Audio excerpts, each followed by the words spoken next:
뉴욕 증시가 소폭 하락했습니다. 미국의 고용시장 및 주택매매 활성화를 보여주는 경제지표가 일제히 예상치를 넘어선 것으로 발표됐지만 중국의 긴축 우려가 악재로 작용했습니다.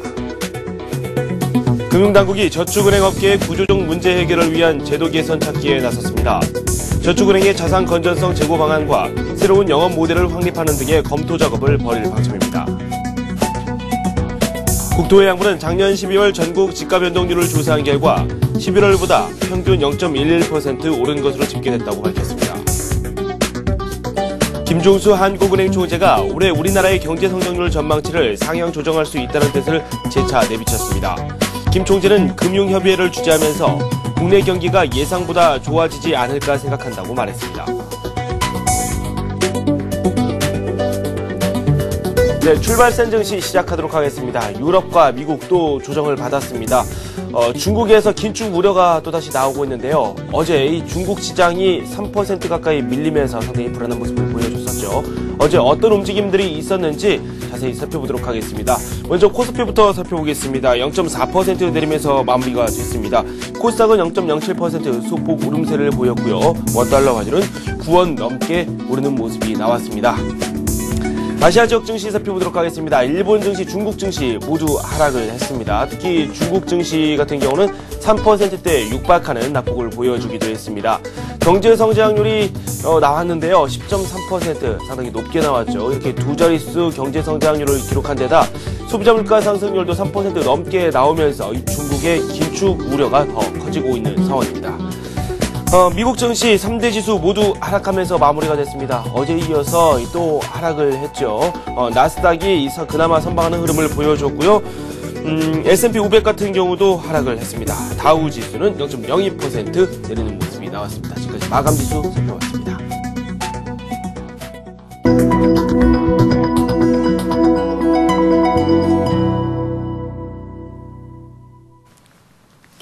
네, 오늘의 센 전략 시간입니다. 우리투자증권 양삼지점의 김민규 차장 연결되어 있습니다. 안녕하세요. 안녕하십니까? 네, 먼저 어제장 내용부터 한번 분석해 보도록 하겠습니다. 어제 우리 시장 이 코스피가 조정을 받았는데요. 계속해서 좋은 흐름을 이어가지 않을까 이렇게 기대를 하시는 분들도 있었는데 분명 과열이 되기는 된 것 같아요. 어제 어떤 움직임들이 있었는지 한번 확인해 볼까요? 예. 수요일 밤에 일단 발표된 미국 주요 기업의 실적이 좀 부진하게 나왔습니다. 그리고 또 전일 유럽 시장에서의 재무장관 회의가 별다른 성과 없이 끝나면서 전체적으로 외국인들의 매도가 어느 정도 예견된 시장이었습니다. 장 초반부터 외국인 투자자들의 매도와 오전 끝자락에서부터 시작된 기간 매도세와 함께 낙폭이 작았음에도 불구하고 반등은 하지 못하는 장이 연출이 되었습니다. 수급 상황 쪽에서도 보면 개인 투자자들이 대형주를 중심으로 3천억 이상 순매수를 했지만 기간이 이틀 연속 순매도를 하면서 946억 원치 순매도를 했습니다. 특히 투신에서 1,490억 정도를 매도를 하면서 지수에 영향을 많이 주는 모습이었는데요. 외국인 역시도 1,454억 정도로 순매도를 하는 모습이었습니다. 선물 쪽을 좀 보시면 외국인들이 2,425억 계약을 순매도를 했고 기관과 개인이 각각 123계약, 2041계약 순매수를 하는 모습을 보여주었습니다. 프로그램에서도 2,920억 정도의 상당히 출회가 되었는데요. 차익 거래에서 1,120억, 비차익 거래에서 1,790억 정도의 순매도가 이루어졌습니다. 업종별로 일단 보시면 전날 일단 급등했던 전기전자 업종, 기계, 은행, 운송장비, 비철금속 업종이 특히 하락으로 마감을 했는데요. 비철금속을 보시면 이제는 조금 조심해야 되지 않는가 하는 게 개인적인 생각입니다. 비철금속 가격이 역사적인 고점을 경신하고 계속적으로 고점을 경신했는데요. 그제 미국 주택시장의 지표가 안 좋게 나오고 주요 기업 실적이 악화로 급락장을 연출했습니다. 그리고 어제도 비철금속 가격이 중국의 인플레 우려로 인해서 급락세를 연출을 하는 모습이었기 때문에 대부분 비철금속 가격에 과열 기미가 보이고 있는 점도 유념을 하셔야 될 것 같고요. 반면에 유통, 운수창고, 화학, 섬유월북은 상승으로 마감을 했습니다. 네, 어제 시장에 대한 내용을 소개를 해 주셨고요. 오늘 변수도 한번 살펴보도록 하겠습니다. 오늘 금요일입니다. 어떤 내용부터 살펴볼까요? 네, 오늘은 변수를 세 가지 정도 생각을 하고 있는데요. 첫 번째는 환율의 동향입니다. 유동성 시장에서 핵심이 외국인인 거는 모두 알고 있는데요. 아직까지 외국인의 투자자들의 환전이 본격화된 것은 아닌데 1110원대에서는 꾸준히 외국인 물량이 나올 가능성이 있습니다. 최근에 엇갈리고 있는 미국 기업의 실적이 추가적으로 안 좋게 나올 경우라든지 이 현상이 좀 두드러질 가능성이 높으면 환율이 좀 더 안 좋을 것 같고요. 반대로 환율이 내려간다면 주식시장에는 좋게 작용할 촉매 역할을 할 것이라고 일단 생각이 됩니다. 두 번째로 지금 얘기한 게 일단 투자자문회사의 스팟형 랩 상품 중지입니다. 대형주나 우량주 위주로 압축 포트폴리오를 짜는 랩 스팟 상품의 특성상 대형주에는 단기적으로 부담이 될 수 있는 요지가 있습니다. 그래서 좀 참고를 하셔야 될 것 같고요. 세 번째로는 중국과 미국의 정상회담입니다. 지금 중국이 490억 불 규모로 사실상 퍼주기를 하고 있는 모양새인데요. 미국의 국채를 매도를 하면서 위안화 절상에 대한 시기를 늦추려고 노력을 하고 있습니다. 실제적으로 회담에 의해서 중국이 미국보다는 주도권을 쥐고 회담을 했고요. 이런 방향으로 흐르는 걸로 보시면 아시아 시장에서는 장기적으로 오히려 호재로 작용할 가능성이 있습니다. 네, 오늘 변수 세 가지로 압축을 해 주셨습니다. 환율 문제를 이야기해 주셨고요. 그리고 투자 전문사의 스팟형 랩 상품 판매 중지, 이게 또 변수가 될 수 있을 것이다. 미국과 중국 간에 있은 이 정상회담 내용도 어느 정도 영향을 미칠 것이다. 이런 변수를 분석을 해 주셨습니다. 투자 전략을 한번 세워봐야 될 텐데요. 저희가 어떤 쪽으로 초점을 맞춰볼까요? 예, 철저히 일단 저는 개인 투자자 위주로 말씀드리고 있습니다. 네. 외국인 매도세에서 개인 투자자들은 대형주를 매수하시기에는 여전히 부담스러운 모습을 보여주고 있죠. 전기전자 쪽에서 일단은 대형주로는 삼성전자하고 하이닉스 외에는 눈에 썩 들어오는 주식이 없습니다. 그리고 최근에 외국계 증권사의 리포터도 한국의 IT 쪽에서는 이 두 주식을 집중적으로 추천을 하고 있습니다. 근데 개인이 삼성전자를 매매를 하시기에는요, 솔직히 말씀드리면 많이 버거운 면이 있습니다. 그래서 하이닉스 쪽으로 눈을 돌릴 수밖에 없습니다. 그래서 IT 전기전자 업종으로는 하이닉스를 첫 번째로 추천해드리고요. 그리고 다른 업종에서 최근 4분기가 실적이 우수한 업종을 일단 골라야 할 것 같아서 기계 업종에서는 최근에 가격이 좀 등락을 하고 있는 두산중공업, 그리고 건설 업종에서는 삼성물산, 자동차 업종에서는 기아차, 항공운수 쪽에서는 아시아나항공이 실적과 관련해서는 좋아 보입니다. 반면에 디스플레이 쪽은 아직도 좋아 보이지 않는데요. 차트를 보시면 아시겠지만 가격이 많이 내려간 것처럼 보이지만 아직까지 가격 메리트를 느끼기에는 많이 힘듭니다. 이유는 LG 디스플레이, 서울반도체, SFA, 에이스 디지텍 등 디스플레이 및 관련 업체들의 매출액과 영업이익이 전분기 대비 각각 0.6%가 81.1% 줄어들었습니다. 순이익도 64.3% 감소를 했습니다. 따라서 아직까지 확실히 눈에 보이는 뭔가가 부족한 모습이기 때문에 디스플레이 쪽은 좀 보시는 데 있어서 주의를 해야 될 것 같고요. 매매 시에도 특히 주의하셔야 될 것 같습니다. 네. 매매 포인트에 대해서 말씀을 해 주셨는데요. 오늘의 관심 종목 살펴볼까요? 네, 오늘도 지금 준비한 게 중소형주입니다. 지금 어저께도 보시면 아시겠지만 대형주는 0.5% 빠진 상태고요.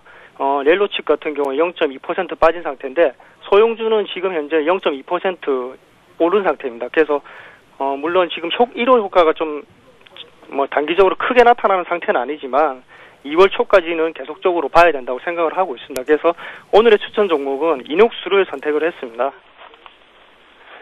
이녹스 보시면 FP12에서 메탈 PCB까지의 영역 확대라고 나와 있습니다. FP12가 뭐냐면 연쇄 회로 기판인데요. 이 기술이 높으면 높을수록 점점 기계는 슬림화되는 경향이 있습니다. 그래서 지금 투자 포인트로 세 가지 정도를 지금 제가 짚어드렸는데요. 한번 보시면 투자 포인트로 생각하는 게 일단 첫 번째가 모바일 기기의 슬림화에 따른 경량화는 FP12가 일단 정답입니다. 인쇄 회로 기판에서 FP12가 스마트폰 및 타블렛 PC의 성장에서 FP12가 성장으로 이어질 거고요. 아몰레드 TV의 출현은 FP12의 적용을 확대시킬 겁니다. 전자기기 내에서의 모든 케이블은 FP12로 대체될 예정으로 있고요. 두 번째로 말씀드린 게 EMI인데 EMI 차폐 필름입니다. 그 EMI가 전자파 장애를 전자파 장애를 말하는데요.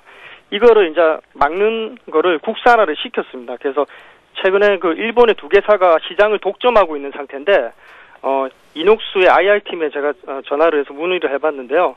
이 국산화가 점진적인 매출 증대로 이어질 것이라고 얘기를 하고 있습니다. 그리고 세 번째는 메탈 PCB 소재의 본격적인 진출입니다.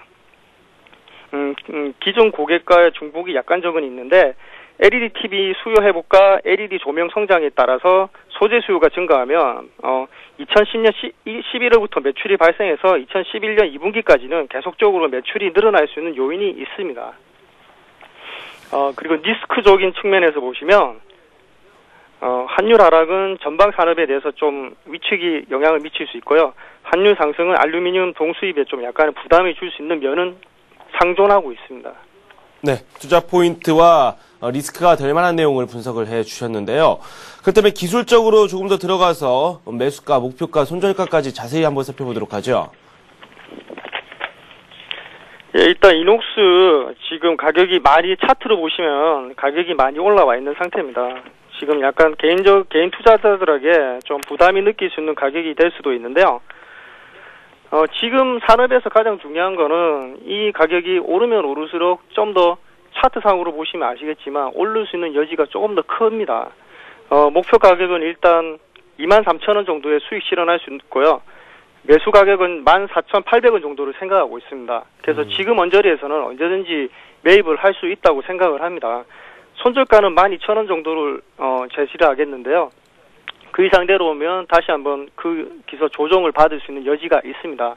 하지만 전체적으로 FP12 시장 현황을 보시면 연평균 24.9% 정도 성장을 하고 있습니다. 그리고 글로벌은 7.9% 성장을 하고 있고요. IT 산업 위에도 FP12 적용 연구 개발이 계속적으로 이루어지고 있기 때문에 FP12 시장의 성장은 지속적으로 크게 일어날 겁니다. 그리고 실적 추이를 보시면 아시겠지만 이녹스 같은 경우에는 매출액, 영업이익률이 꾸준히 계속적으로 증가를 하고 있기 때문에 장기 가치주로도 충분히 가치가 가지고 있는 주식입니다. 네. 최근 주가 흐름이 약간 부담스러울 수도 있다. 앞에서 그런 취지의 말씀이 나왔는데, 지금 수급을 좀 살펴보도록 할까요? 외국인이 현재 좀 매수를 좀 해주고 있다가, 기관마저 최근에는 기관장으로 계속해서 이끌어져 가고 있는데, 어떻습니까, 수급은? 수급은 일단 외국인과 기관이 동시에 두 쪽에서 이제 주체가 돼서 잡고 있습니다. 개인들은 지금 이 가격에서 이제 차익을 실현하는 모습을 좀 보여주고 있는데요. 보통 이런 중소형주에서 개인들이 차익 실현할 때는 오히려 좀 더 외국인들이 많이 더 들어가는 모습을 보여주고 있습니다. 그래서 좀 눌려줄 때나 아니면 좀 약간 더 눌림목을 좀 강하게 줄 때는 매수 타이밍으로 보시고 좀 더 들어가시면 좋지 않겠나 싶네요. 네. 매수가로 14,800원 선 말씀을 해주셨고요. 목표가가 23,000원입니다. 저희가 지금까지 이녹스에 대한 말씀을 한번 들어봤습니다. 우리 투자증권 양산지점의 김민규 차장과 함께했습니다. 고맙습니다. 감사합니다.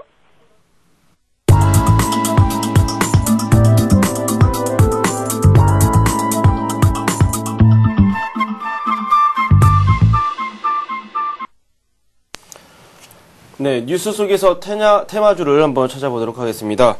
신한금융투자 평촌지점의 서정함 대리와 함께하도록 하겠습니다. 어서 오세요. 네, 안녕하십니까. 아쉽게도 오늘이 마지막이라는 말씀을 들었어요. 예, 맞습니다. 오늘이 마지막이 될 것 같은데요. 네. 그동안에 시청해주신 분들 감사드리고요. 네. 나중에 다시 볼 수 있는 기회가 있을 수도 있으니까는요. 네. 그동안 감사드렸습니다. 네. 아직 끝난 건 아닙니다. 그렇죠. 오늘 저희가 이야기를 나눠야 될 내용들이 상당히 많은데, 먼저 지난주 결과부터 좀 살펴봐야 되겠죠. 지난주에 저희가 살펴봤었던 종목들이 이 금융주 쪽이었죠. 네, 맞습니다. 네. 지난주에 금리 인상하고 이제 곁들여서 제가 말씀드린 종목이 은행주였습니다. 네네. 세 종목이었었는데요. 신한지주, 기업은행, 그리고 하나금융지주였습니다. 사실 금리 인상 때 가격이 한 차례 오른 뒤로 오히려 가격 조정을 보인 은행주인데요. 네. 현재 상황에서는요, 우선 신한지주 먼저 말씀을 드리도록 하겠습니다. 신한지주 같은 경우에는 우선은 수급상은 크게 변한 게 없습니다. 이제 외국인의 그 매수세가 좀 약하게 좀 변하긴 했지만은요, 외국인들의 그 수급 상황이 지속이 되고 있기 때문에 우선은 가지고 계신 분들은 홀딩을 권해드리고요. 그리고 제가 말씀드렸던 그 손절 가격은 지금 현재 전일 종가에서 이렇게 멀지는 않습니다. 사실 멀지는 않은데요. 저는 우선은 좀 중장기적으로 보고, 좀 시각을 중장기적으로 보고요. 만약에 손절 가격이 오면은 50% 손절을 하면서 좀 중장기적으로 보는 그런 상황을 가져갔으면 좋겠는데요. 왜냐하면 지금 대형 은행주고 현재로서 가격도 저평가되어 있고 1분기, 2분기 실적이 턴어라운드 되면서 사상 최대 이익은 제가 보기엔 가능할 수 있는 상황이기 때문에 결국에 주가는 다시 한번 상향으로 갈 수 있다고 생각이 되고 있습니다. 그래서 신한지주 같은 경우에는 혹시 손절가가 오더라도 전량 매도보다는요 50% 매도한 후에 한번 지켜보시는, 그리고 아니면은 좀 더 매수를 해서 중장기적으로 가져가는 그런 전략을 좀 추천을 드리고 싶고요. 네. 신한지주 보니까 이 말씀하신 대로 외국인들이 매수를 계속해서 해주고 있는데 부담스러운 게 분명 기관이에요. 이 기관의 매물 이렇게 나오는 이유가 있을까요? 지금 기관의 매물이 나오는 이유는 아무래도 글쎄요.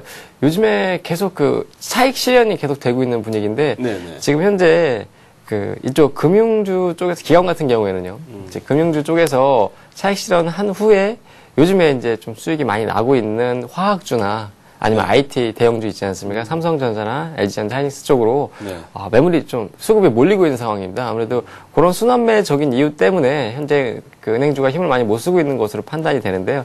지금 상황에서는 만약에 기관이 던져서 가격이 싸진다고 하시면은 개인들은 오히려 그것을 좀 잡고 중장기적인 관점으로 접근을 해봐야 될 때가 아닌가 생각이 됩니다. 네.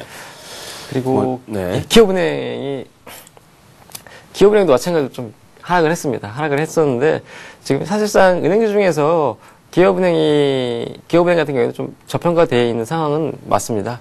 지금 펀더멘탈도 크게 변화된 상황은 없는데 최근에 다시 한번 수급 악화로 인해서 주가가 조정을 받고 있습니다. 조정을 받고 있는데요. 지금 상황에서는 뭐 우상향하는 차트는 변함없이 올라가고 있기 때문에 지금 상황에서는 뭐 긍정적인 상황으로 저는 우선 보고 있고요.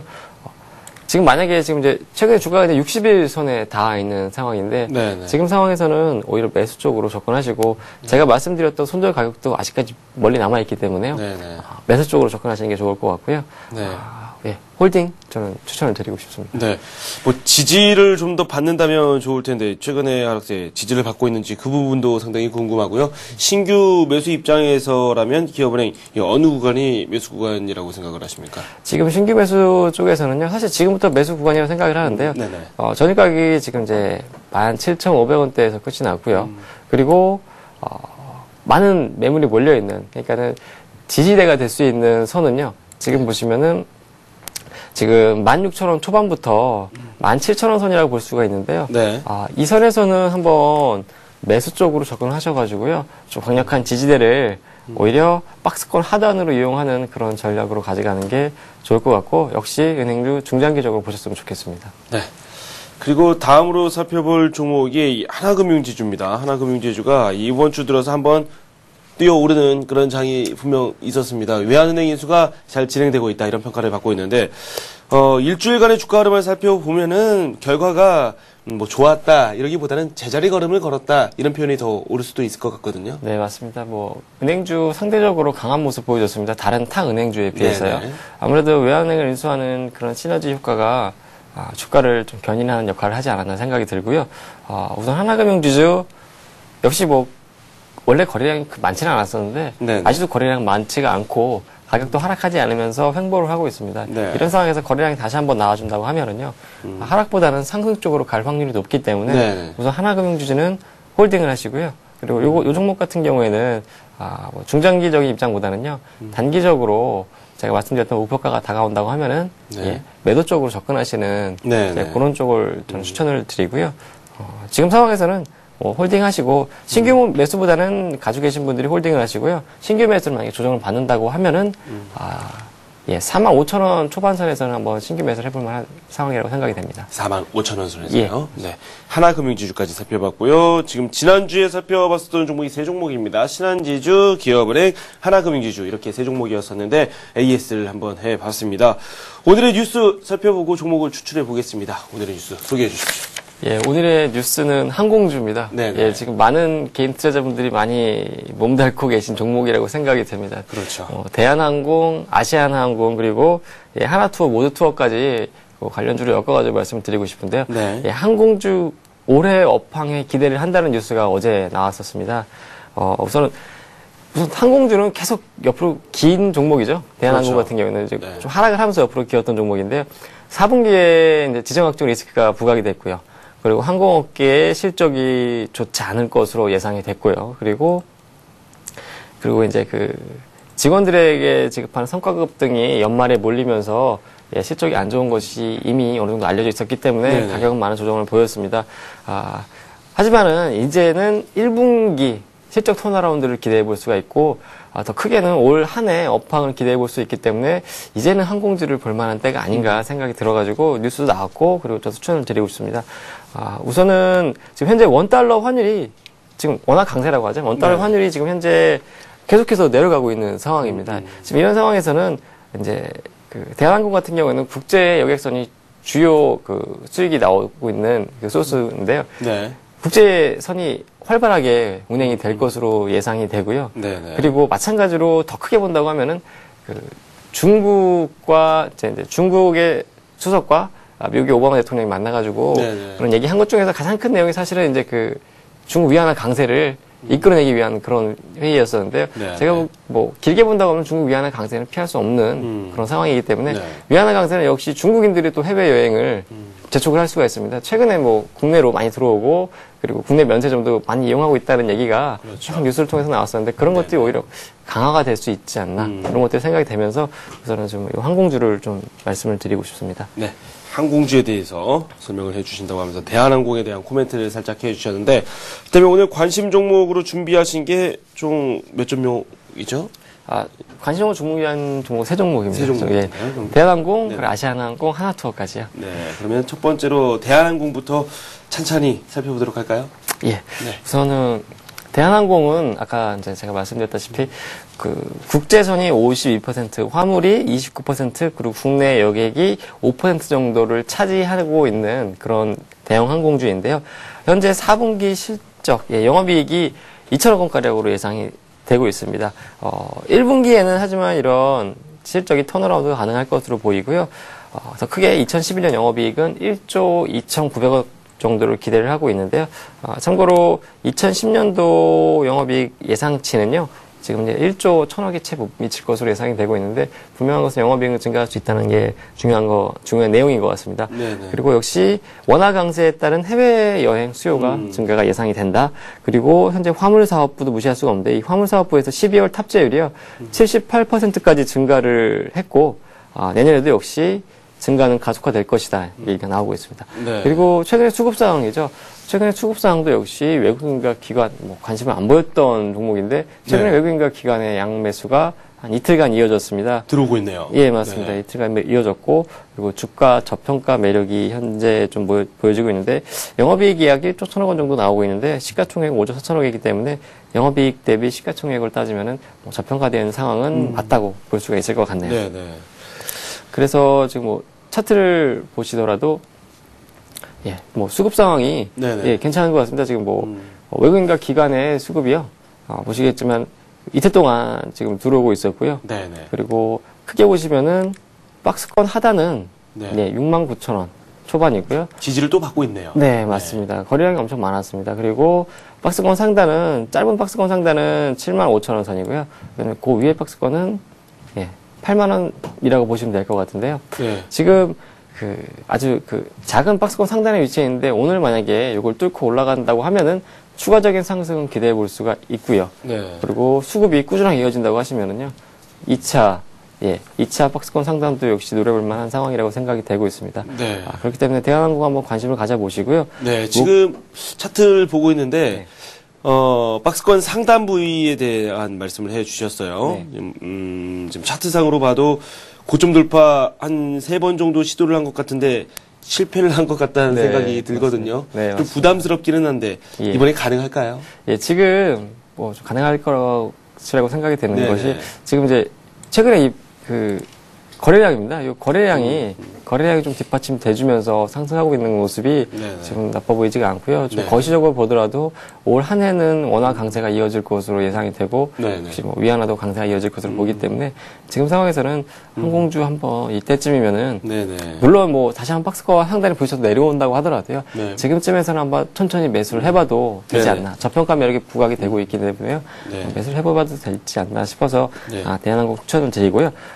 목표가는 네네. 현재 가격에서 좀 85,000원을 좀 높게 정해드리고 싶고요. 네네. 매입가는 전일 종가 75,700원이었는데요. 75,000원에서 플러스 마이너스 1,000원 쪽에서는 매수를 해봐도 되지 않나. 네. 그리고 손절가는 강한 지지를 받고 있는 7만원 선을 손절가로 정해드리고 싶습니다. 7만원 선을 지지선으로 하자라고 말씀을 해주셨고, 일단 수급도 양호하고, 박스권 상단부에 놓여 있지만, 언젠가는 또 돌파할 것이다. 이렇게 말씀을 해 주셨는데, 한번 발을 들여 넣어봐도 좋겠다라는 취지의 말씀을 해 주셨거든요. 분할 매수 관점에서 접근하는 게 좋겠죠.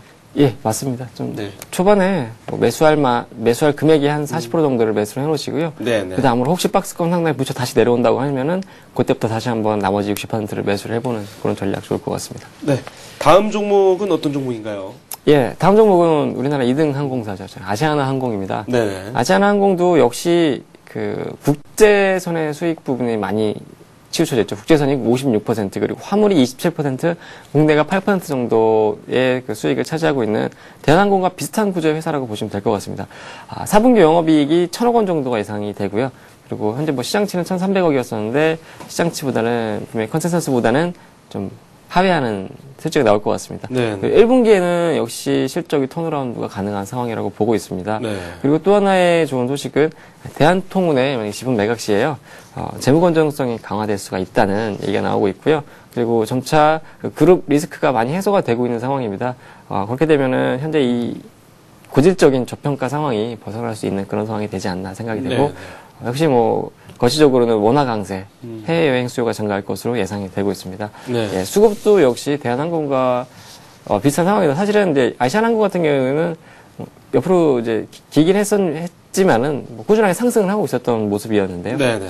아직까지는 주가는 저평가되어 있는 상황이라고 생각이 됩니다. 네. 영업이익은 약 한 6천억 원 정도로 대한항공이 한 절반, 한 4분의 3 정도 수치가 나오고 있고요. 네. 시가총액은 1조 9,600억이기 때문에요. 대한항공보다는 현재 당연히 좀 저평가되어 있는 상황이라고 보시면 될 것 같습니다. 네.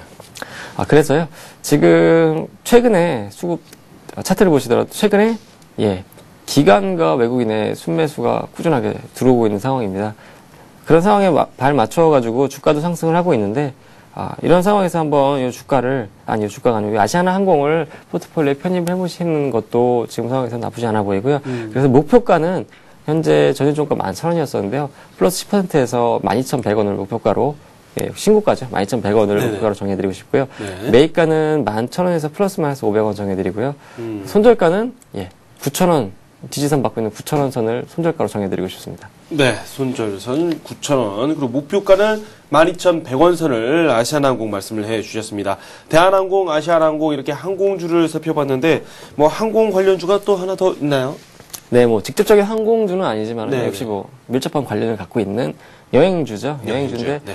지금 여행주의 대장주는 하나투어입니다. 네. 하나투어를 추천드리고 싶은데요. 사실 하나투어는 4분기 실적 악화 때문에 역시 주가는 크게 조정을 받아놓은 상황이고요.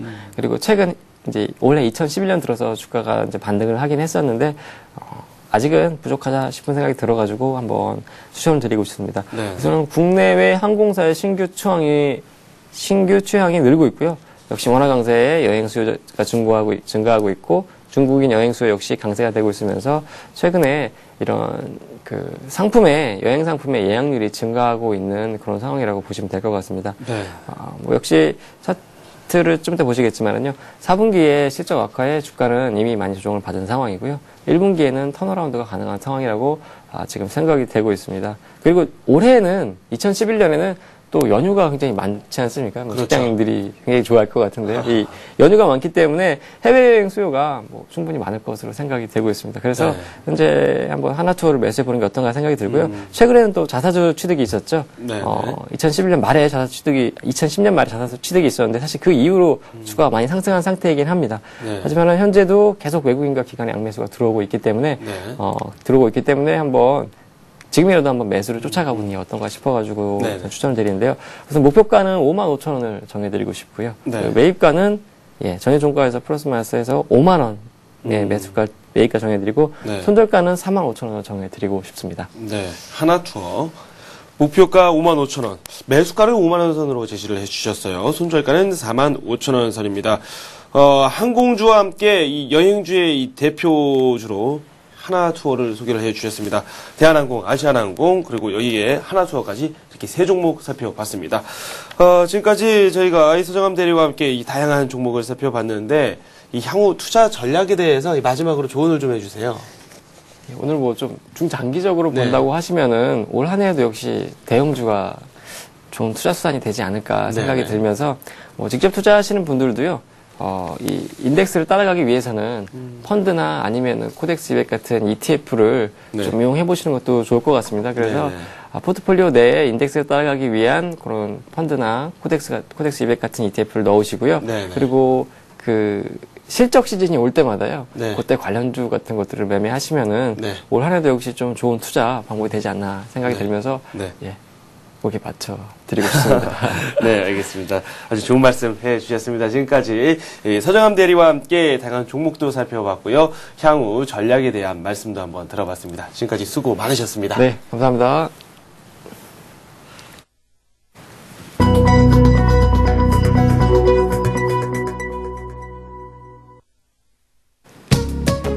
네, 미국과 유럽 쪽은 증시가 좀 부진했습니다. 미국, 특히 어제 이어서 또 이틀 연속 약세를 보였었는데요. 우리 시장도 좀 약세로 출발할 것으로 보입니다. 코스피 같은 경우는 파란불이 더 많이 켜져 있는 상황입니다. 시장 출발을 했는데요. 시가총액 상위 종목군별로 어떤 흐름 나오고 있는지 살펴보도록 하겠습니다. 함께 보시죠.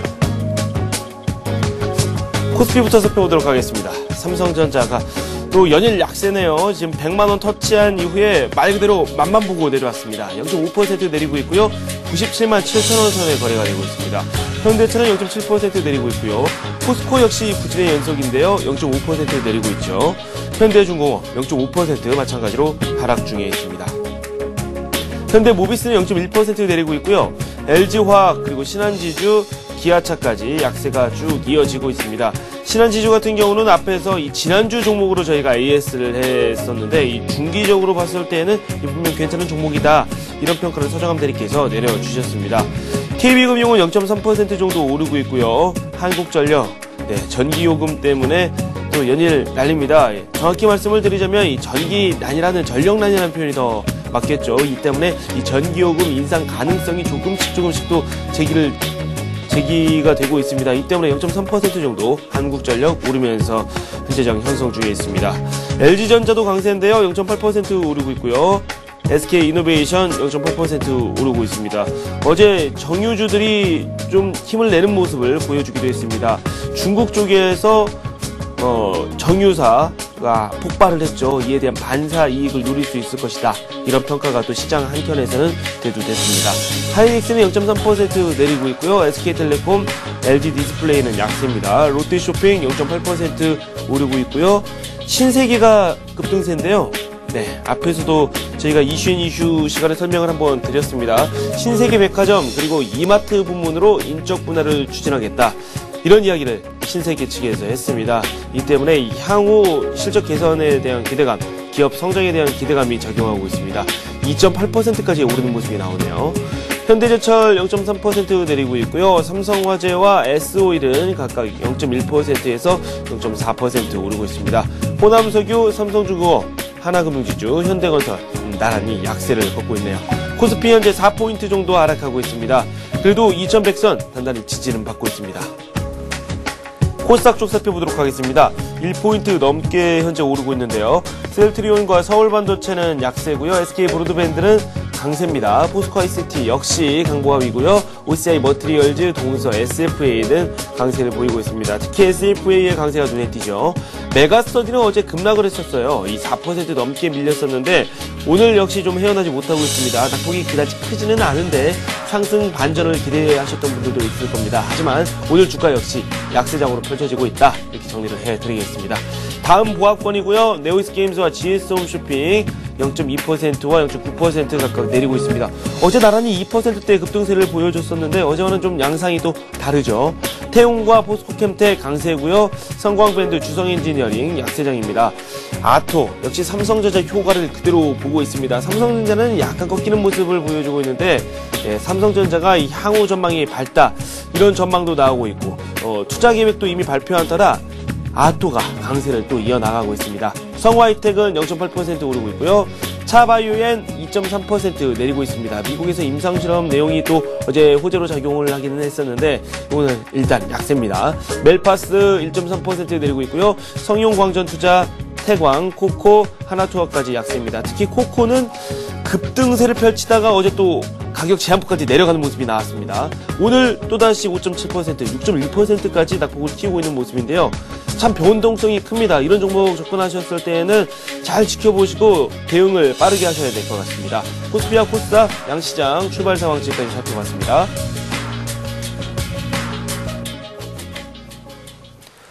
현대증권 투자 컨설팅 센터의 배성영 연구원 연결되어 있습니다. 안녕하세요. 예, 안녕하세요. 네, 출발 상황을 보니까 지금 또 거래소 쪽에서는 2100선을 위협받고 있고요. 지금 내리고 있는 종목들이 상당히 많아요. 출발 상황 어떻습니까? 예, 그렇습니다. 어제 미국 증시도 주택 판매 등 전반적인 매크로 지표들이 호조를 보였고요. 기업 실적 역시 좋았지만 시장은 다소 조정 분위기가 이어지고 있는 상황인데요. 역시 이제 어제 최근 중국 증시 약세가 가장 그 이유가 될 수가 있겠습니다. 어제 중국에서 매크로 지표가 한 번에 발표가 됐는데요. 역시 GDP와 소매 판매 등 전반적인 성장을 나타내는 지표들의 내용이 좋았지만 동시에 인플레 압력이 여전히 높다는 측면이 확인되었기 때문에 중국발 인플레 우려가 단기적으로 글로벌 증시 조정 분위기를 이끌고 있다라고 보시면 될 것 같습니다.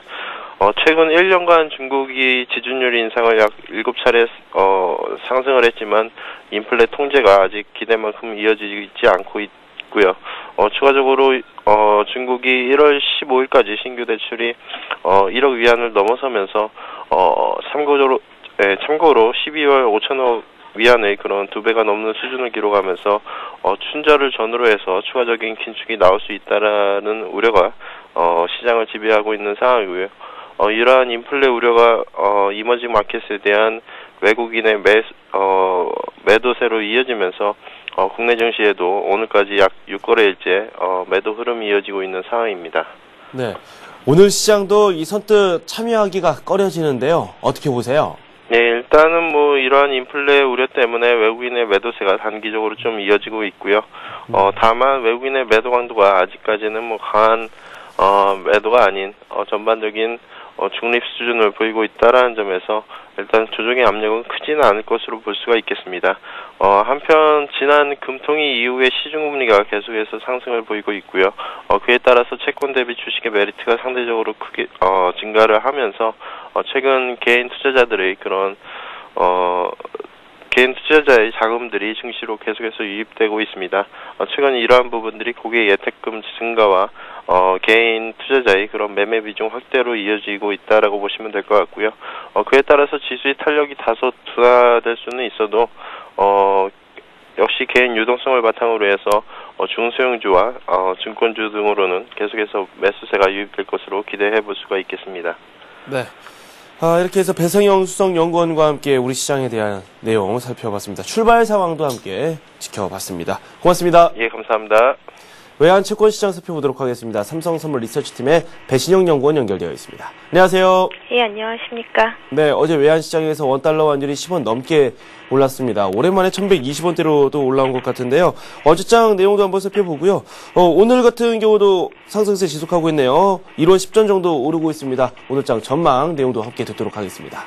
네, 어제는 글로벌 증시 약세 속에서 1115원에 상승 출발한 환율은 증시와 유로 조정 속에서 쇼커버와 역의 매수로 1122.9원으로 고점을 높이고 내고로 상승폭을 축소한 후에 전일 대비 10.9원 상승하면서 20원대에서 마감을 하였습니다. 네, 밤사이 미 지표 호조로 미 달러가 유로화를 제외한 주요 통화에 대해서 강세를 보였는데요. 이에 따라서 금일 달러원 환율도 20원대에서 23원에 상승 개장하여서 현재도 20원 초반 흐름 보이고 있습니다. 연초 대비 아직 누적 순매수를 기록하고 있긴 하지만은 외국인은 주식시장에서 지난주 20주 만에 순매도로 돌아섰습니다. 금주 들어서도 장중에는 연일 순매도로 대응을 하고 있는 모습입니다. 또한 글로벌 펀드로의 자금 유입 강도도 약해지고 있어서 글로벌 이머징 마켓 펀드에는 1월 첫째 주에는 16.99억 달러가 유입이 되었지만 지난주에는 2.83억 달러로 급감을 하였습니다. 이는 우리나라뿐만 아니라 아시아 신흥국 증시에서 외국인의 순매도 흐름이 나타나서 지난 2년간 매집해 오던 신흥국 주식의 보유 비중에 대한 부담과 또 최근 중국을 비롯한 아시아 신흥국들의 긴축 행진 또 비교적 선방하고 있는 선진국 경제에 대한 긍정적인 평가 등으로 신흥 시장에서 선진 시장으로의 자금 이동이 그 배경인 것으로 보입니다. 하지만 여전히 신흥 시장에 대한 매력과 또 원화 저평가로 원화 자산 매수 기조는 이어질 것으로 전망이 됩니다. 중국 긴축 우려에 따른 글로벌 증시의 조정 기대와 또 밤사이 미 국채 금리의 상승으로 미 달러가 강세를 나타내면서 금일도 달러원 환율에는 지지력을 제공을 할 것으로 보입니다. 론스타의 달러 매수 여부도 좀 주목을 해봐야겠습니다. 하지만 여전히 글로벌 금융시장에 대한 긍정적인 시각과 또 상단에서의 내고 등으로 1120원대에서는 추가 상승 속도가 좀 둔화될 것으로 생각이 됩니다. 네. 채권 시장 연일 약세입니다. 저가 매수가 또 들어올 법도 한데 상황 어떻습니까? 네, 어제는 미 금리가 하락을 한 가운데 전일 약세에 대한 되돌림을 보이기도 했지만은 외국인이 여전히 국채 선물 매도로 대응을 하면서 약세 폭은 확대가 되었습니다. 이후에는 저가 매수 등이 유입이 되면서 약보합으로 회복을 하면서 채권 시장은 마감을 하였습니다. 국고 5년물 이하에서는 금리가 소폭 상승을 한 반면에 중장기 영역에서는 장기 투자기관의 수요로 시장 금리가 소폭 반락을 하면서 커브는 플랫해졌습니다. 금일은 일단 그 밤사이 미 경기 지표 호전으로 국채 금리가 급등세를 보임에 따라서 금일 채권 시장은 국채 선물이 14틱 하락 개장하는 등 약세로 개장을 하였습니다. 그간 과도한 쏠림으로 지지선이 형성되지 못한 가운데 국고 3년물 기준 시장금리는 5개월 내 최고치인 3.8%대로 급등을 하였습니다. 또한 외국인의 매도와 함께 금통위 이후 인플레이션에 대한 경계가 확산이 되고 있어서 소비자 물가 등 그 핵심 지표가 발표가 되는 2월 초까지는 시장 심리가 호전되기는 어려울 것으로 예상이 됩니다. 특히 가격 급락 과정에서 국채 선물의 시장 미결제가 급증세를 보이고 있으며 또 이는 금리 상승에 대비한 그 매도 해지 비중 증대 등 투기적 매도 수요의 가세로 판단을 할 수가 있어서 채권 시장에 추가 약세에 대비할 필요가 있겠습니다. 네, 기재영연구원과 함께 외환 채권 시장 상황을 살펴봤습니다. 고맙습니다. 예, 감사합니다. 전문가 포트폴리오 살펴보고 다시 돌아오겠습니다.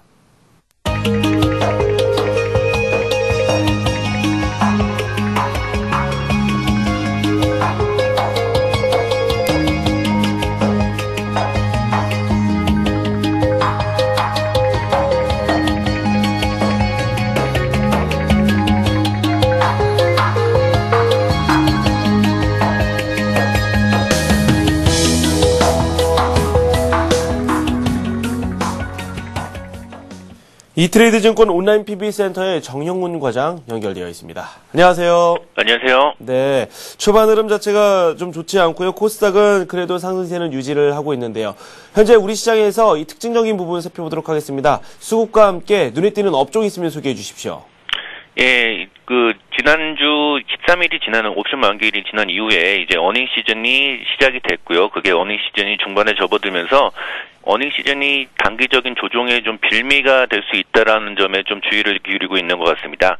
지난 11월 달 이후 주가 상승은 주로 이제 수출주 위주로 됐는데요. 전기전자, 운수장비, 화학업종이 이제 상승을 주도를 했고, 이는 미국 경기의 회복세가 강화되면서 글로벌 경기 회복에 대한 기대감 때문에 많이 상승을 했었던 적이 있습니다. 있습니다. 하지만은 이제 어닝 시즌이 시작이 되면서 이 실적 개선이 주가 상승에 비해서 좀 미흡한 게 아니냐라고 하는 그런 좀 그 해석들이 나오면서 주가가 추가적으로 상승하기보다는 단기적인 어떤 이제 조정의 빌미가 되고 있습니다. 특히나 이제 경기 회복 기대감이 좀 미진하다라고 하더라도 수급적인 개선 측면에서 이제 주가가 리레이팅이 되었다라고 하는 그런 측면에서 주가가 좀 해석이 될 수가 있는데요.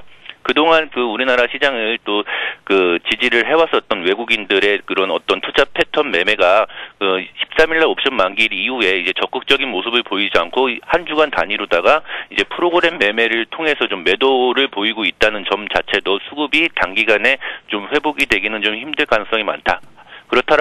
그렇다라고 하지만은 그런 그 조정의 폭이 그렇게 좀 크게 나오지는 않고 어느 정도 단기적인 기간 조정에 좀 머무를 가능성이 많다라고 이렇게 해석들이 되고 있습니다. 그렇기 때문에 특징적인 업종이다라고 하게 되면은 그동안 상승을 주도를 해왔던 좀 IT 업종 중에서도 디스플레이 관련된 뭐 LG 디스플레이라든지 아니면 삼성 전기 같은 그런 종목들은 좀 약세를 보이는 반면에 반도체 관련된 이제 하이닉스라든지 삼성전자 그리고 LG전자 같은 그런 종목들로다가 IT 업종군 내에서도 차별화가 진행이 되고 있는 게 가장 큰 특징이라고 볼 수가 있습니다.